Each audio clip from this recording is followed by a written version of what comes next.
is a Marine combat veteran and a former federal agent. His book is called Ground Zero Leadership, CEO of You, meaning it teaches you how to become the best, to make the best decisions for yourself and become a leader for others. Please welcome to our home, Andrew WIttman. It's so good to have you here.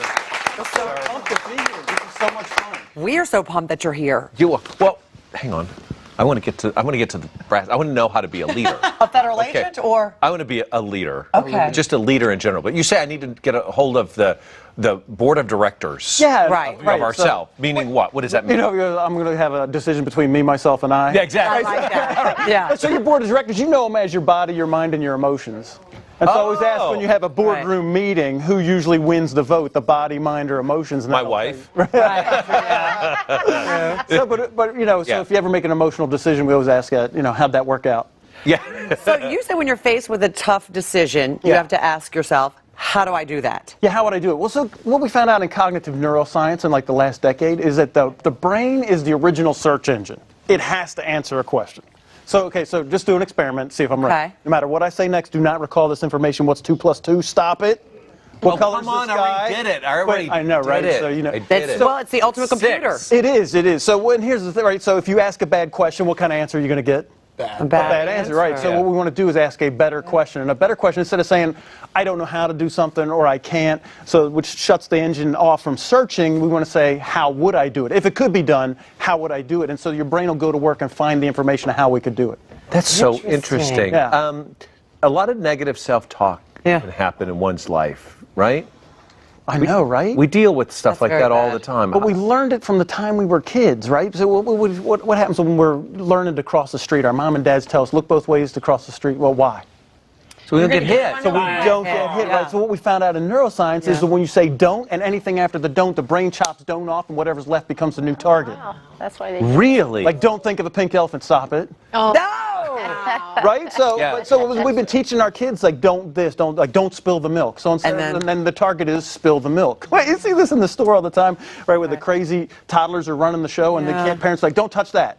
They touch that. And they touch that, and don't do that, and they do that. I did that when I was a kid. So then what would you do? You have to rephrase it. So instead of saying, look both ways across the street so we don't get hit, we want to say what we do want, which is to get to the other side safely. And so we're safe. Right. Exactly. So, and instead of saying, don't spill the milk, like my wife would tell my little girl, look to where you're going and you'll get there without spilling a drop. So we're giving the mind another direction. So avoid the don'ts. Yeah. So now, Ken, I know you have some questions about negative talk. Well, yeah, so we very much believe in that. But recently we have found with our kids, we have the sibling, the screaming match coming up from sisters, and the immediate emotional response is like, don't hit your sister, don't pull your brother's hair. So how do you use that same, and we try to do the whole, we need to be kind. It still doesn't work. They're still fighting over Barbies and sure. Right. So you say, don't be mean. Again, the brain chops off don't, and what's left is be mean. Be mean. Don't hit. Then it would say, so instead of saying, don't this, don't that. So we treat each other with respect. So I'm going to give the brain a new target and saying that behavior is not acceptable, which it's not. I want to give them, replace it with the behavior that is acceptable. Hey, we love each other around here. Right. We love on each other. Yeah. And I go immediately for the don't hit your sister. Right. Right. We're programmed in a way to do that. It's not our fault. It's because it's been passed down from generation to generation. So we just have to break that. And rephrase, I say, avoid the don'ts. Right. So we have to rephrase how you're going to say it. Great. So you talk about critical thinking. Yeah. Is the concept of critical thinking something we can teach our children as young as my daughter's 2? She's going to be 3. And I think she's a critical thinker already. It boggles my mind. Am I imagining this? Because I'm one of those that my child is so smart. But do you know what I mean? We can almost kind of train them out of it. So when I say a critical thinker is my mind is going to run the boardroom. I don't want to have an emotional reaction. I want to have a logical, mindful response. Okay. Right, so, and again, kids, the way we learn, all humans learn is monkey see, monkey do. We imitate what our parents do. So if you are a critical thinker, they will automatically imitate that.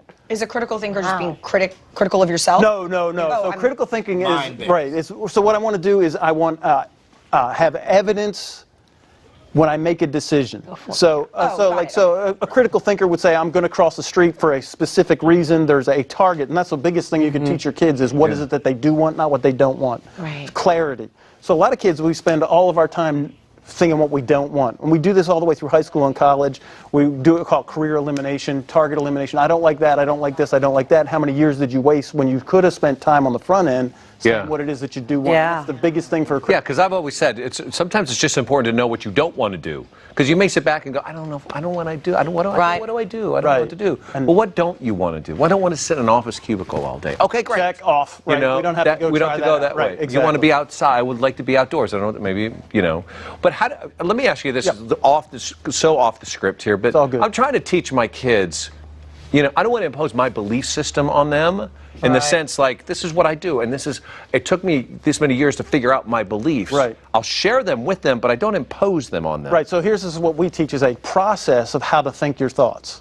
Okay. So I want to teach my kids how to order this jungle up here, because what happens, most of us, it's just a jungle. There's not we teach thinking as a physical skill, just like a golf swing or, you know, a tennis swing. There's actually 4 steps or 5 steps. We teach 4 steps of how to think all your thoughts. And then they could come up with their own belief system once we teach them how to think their thoughts, which is clarity, relevance, accuracy, and precision. So what is it that I do want?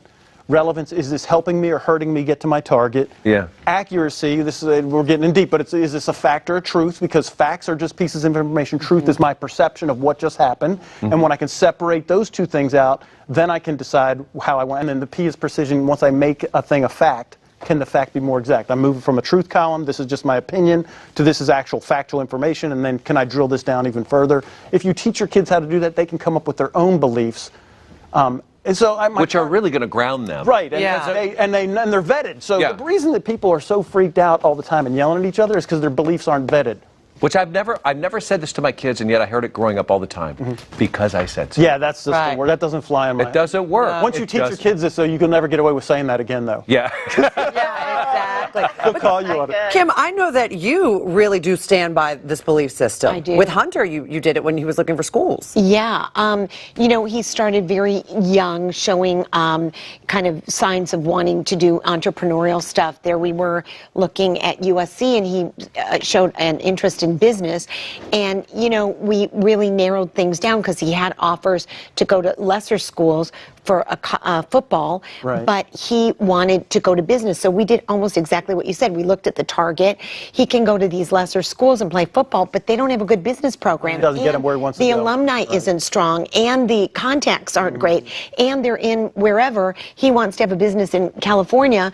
You need to have people. So we always kind of tried to steer it toward that target, which I didn't even know we were doing. But you did it like without knowing. Now you can get a label on it. Yeah, you say it so eloquently, and that's great. Yeah. That's a great plan. You did that for your son? Yeah, well, my oldest son, he's a sophomore at the Citadel, and so. Which, by the way, what a great school! I know, Congratulations. right? Yeah. And he's doing so great, but he decided he would go there. You know, I'm a Marine. I didn't make him go there. He came up with that. Oh yeah, that's the crew. I married up, obviously.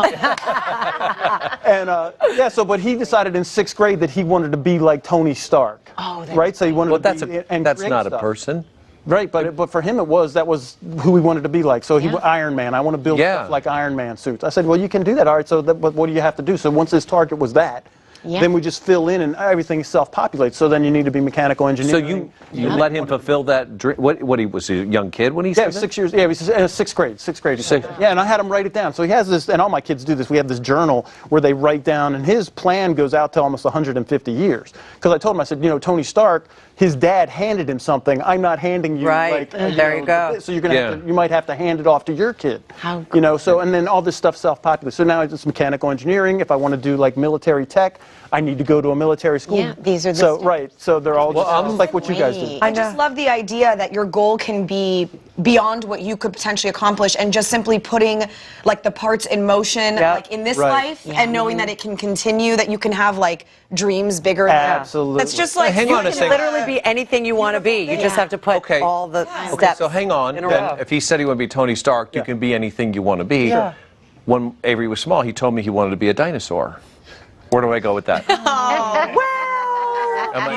Paleontologist. Paleontologist. How do you mean? What parts of a dinosaur do you want to be like strong and powerful? There you go. There you go. And then I can plug that in. You're amazing, my friend. Ground Zero Leadership CEO of You is available now at Andrew's website. The information is there in the bottom of your screen. I think a T-Rex.